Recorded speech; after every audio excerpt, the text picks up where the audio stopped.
A friend commented the other day about the dissolution of an important relationship. He was hurting, and this was easy to see. I wanted to comfort him, but I believe I fell short. I feel led to David's godly advice for any who are consumed by life's heartaches and grief.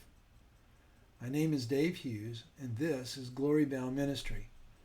Let's go to Psalm 62, verse 8, that we might learn trust. Trust in him at all times, you people. Pour out your hearts before him. God is a refuge for us. Selah. What is our sense of need when we face a tragedy or any other sorrow in life? For me, one of my first thoughts is, why? I want answers, reasoning, some sort of resolve. David tells us a different path. Trust in him at all times. Yes, at all times, which means from beginning to end, even before we have our why questions answered. God is to be our first source when we feel under attack. And when we go to him, David says we should pour out our hearts before him, because he is a refuge for us.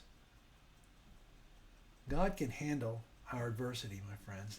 David is really saying our first priority in hard times is to trust God, even when it hurts and the world seems out of control.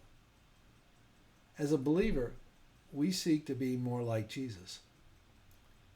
Just know God's will may not align with our desires. Jesus faced this very situation. He was about to be arrested, tortured, and crucified. He went directly to the Father to pour out his heart before him because God was his refuge. Do you remember how Jesus went about this?